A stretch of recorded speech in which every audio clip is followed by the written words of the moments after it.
Hi guys, my name is Shweta and welcome to radiant future classes. So दोस्तों, आज हम लोग जानेंगे सेल। और सेल के कुछ भागों को हम लोग फर्स्ट वीडियो में देखे थे और हम लोग आज सेल के और भी भागों को देखेंगे। तो चलिए देखते हैं। यहाँ पे हमारा है सीलिया और फ्लैजिला। ये दोनों जो है ये हेयर का स्ट्रक्चर होता है। जैसे बाल होता है वैसा स्ट्रक्चर सीलिया और फ्लैजिले का होता है। लेकिन ये सीलिया और फ्लैजिला केवल एनिमल सेल में पाए जाते हैं और ये झिल्ली के आउटर स्ट्रक्चर पर होते हैं। ऐसे आउटर स्ट्रक्चर पर होते हैं। और ये जो सीलिया और फ्लैजिला होता है ये मूवमेंट में मदद करता है। और जो सीलिया फ्लैजिला है इसका जो बाल का आकार होता है ये थोड़ा लंबा होता है और सीलिया का जो होता है फ्लैजिला से थोड़ा छोटा होता है। उसके बाद हम देखेंगे लवक यानी प्लास्टिड। ये जो लॉक होता है ओनली प्लांट में पाया जाता है और जो ये लॉक होता है प्लांट का सबसे बड़ा भाग होता है। लॉक 3 प्रकार के होते हैं, क्लोरोप्लास्ट यानी हरित लवक, ल्यूकोप्लास्ट अवर्णित लवक, क्रोमोप्लास्ट वर्णित लवक। क्लोरोप्लास्ट जो है पौधे में पत्ती, तना और भोजन निर्माण करता है। और ये जो ल्यूकोप्लास्ट है ये जड़ का निर्माण करता है और मूल का निर्माण करता है और भोजन को संग्रह करता है, या अर्थात जब पतझड़ आता है तो उसके लिए भोजन का संग्रह करके रखता है ये ल्यूकोप्लास्ट। उसके बाद हम देखेंगे क्रोमोप्लास्ट वर्णित लवक, अर्थात ये जो क्रोमोप्लास्ट होता है पौधे और फलों में फल और पौधे फल का जो रंग प्रदान करता है। इस एग्जाम्पल में हमारा हो गया कैरोटीन के कारण हमारा गाजर जो है रेड कलर होता है और बीटानोन के कारण चुकंदर भी रेड कलर होता है और लाइकोपेन के कारण टमाटर का रंग वैसा होता है और जैंथोफिल के कारण जो पीला रंग का जो हमारा फल होता है जैंथोफिल के कारण होता है। उसके बाद हम जानेंगे गुणसूत्र यानी क्रोमोसोम। क्रोमोसोम जो होता है हमारे केंद्रक में उपस्थित रहता है और केंद्रक में उपस्थित रहता है हमारा गुणसूत्र और केंद्रक के अंदर गुणसूत्र के अंदर हमारा डीएनए, आरएनए और जीन रहता है। मानव में गुणसूत्र की संख्या 46 यानी 23 पेयर्स होते हैं और मेल और फीमेल में जो गुणसूत्र की संख्या होता है 46 होता है, लेकिन उसमें 22 जोड़ा जो गुणसूत्र होता है दोनों में सेम होता है, लेकिन उसमें एक जोड़ी होता है जो गुणसूत्र अलग अलग होता है, अर्थात ये जो अलग होता है मानव का ये जनन अंग होता है। और मेल में जो होता है XY होता है और फीमेल जो में होता है जो XX होता है। और ये गुणसूत्र का चित्र जो ऐसा होता है, ये हमारा यही गुणसूत्र है। इसके बाद हम देखेंगे कोशिका यानी सेल।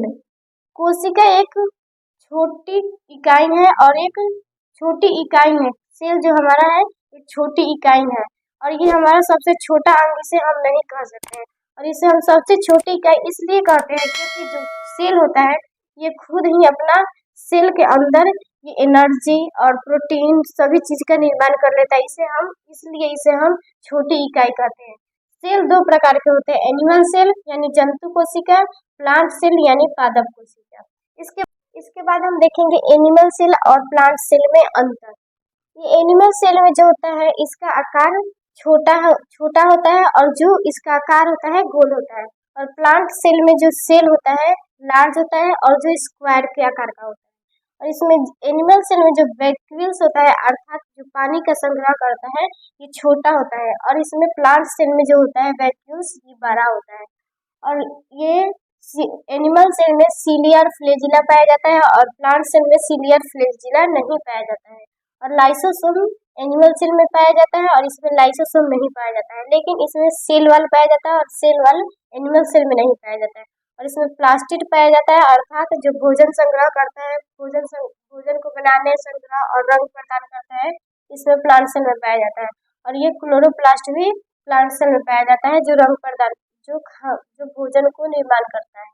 और ये पार्ट जो है ये दोनों में पाया जाता है, अर्थात ये कोशिका को ढकने के लिए झिल्ली चाहिए, ये दोनों में पाया जाता है, एनिमल सेल और प्लांट सेल दोनों में पाया जाता है। और ये माइटोकॉन्ड्रिया यानी जो एनर्जी प्रदान करता है ये दोनों में पाया जाता है। और ये प्रोटीन भी हमें चाहिए, प्लांट को भी और एनिमल को भी, इसीलिए इसमें राइबोसोम भी 80S प्रकार का पाया जाता है दोनों में। उसके बाद हमारा गोल्जी बॉडी अर्थात जो एनर्जी को परिवहन का काम करता है, ये गोल्जी बॉडी दोनों में पाया जाता है। और न्यूक्लियस भी ये प्लांट सेल और एनिमल सेल दोनों में पाया जाता है। और ये सेंट्रोसोम यानी कोशिका विभाजन के लिए जो सेंट्रोसोम होता है, ये प्लांट सेल और एनिमल सेल दोनों में। उसके बाद हम देखेंगे सेल का प्रकार। जो सेल का प्रकार होता है प्रोकैरियोटिक और यूकैरियोटिक होता है। प्रोकैरियोटिक जो होता है इसे प्रारंभिक कोशिका भी कहते हैं। और ये जो प्रोकैरियोटिक होता है ये अविकसित होता है, अर्थात इसमें जो केंद्रक होता है वो पूरी तरह से विकसित नहीं हुआ होता है। और प्रोकैरियोटिक में जो होता है केवल मुख्य अंग पाया जाता है। और इसका एग्जाम्पल होता है नील हरित शैवाल, बैक्टीरिया, विषाणु, ये सब होता है। और यूकैरियोटिक दो प्रकार के होता है, एनिमल में होता है और सेल में होता है। और इसके बाद हम जानेंगे प्रोकैरियोटिक और यूकैरियोटिक। इसके बाद हम समझेंगे प्रोकैरियोटिक और यूकैरियोटिक में अंतर। प्रोकैरियोटिक की जो कोशिका होती है छोटी होती है और यूकैरियोटिक की कोशिका जो होती है बड़ी होती है। और प्रोकैरियोटिक में जो केंद्रक पाया जाता है उस आवरण नहीं होता है। और यूकैरियोटिक जो होता है उसमें जो केंद्रक होता है उसमें आवरण पाया जाता है, अर्थात ये जो केंद्रक होता है आवरण के अंदर रहता है। और प्रोकैरियोटिक में जो केंद्रक होता है कि आवरण के बाहर होता है, अर्थात इसमें आवरण केंद्रक के बाहर आवरण नहीं पाया जाता है। और प्रोकैरियोटिक में जो श्वसन होता है जीव द्रव्य से होता है। और यूकैरियोटिक में जो श्वसन होता है माइटोकॉन्ड्रिया से होता है। और प्रोकैरियोटिक जो होता है ये इसकी भित्ति पेप्टिडोग्लाइकोन की बनी होती है। और यूकैरियोटिक में जो भित्ति होती है सेलुलोज की बनी होती है। और इसमें प्रोकैरियोटिक में जो राइबोसोम होता है 70S होता है और इसमें जो यूकैरियोटिक में जो होता है 80S होता है। और इन दोनों में जो पाया जाता है अर्थात ये सीलिया दोनों में पाया जाता है गति करने के लिए, और फ्लैजिला भी गति करने के लिए पाया जाता है। और डीएनए आरएनए दोनों में पाया जाता है।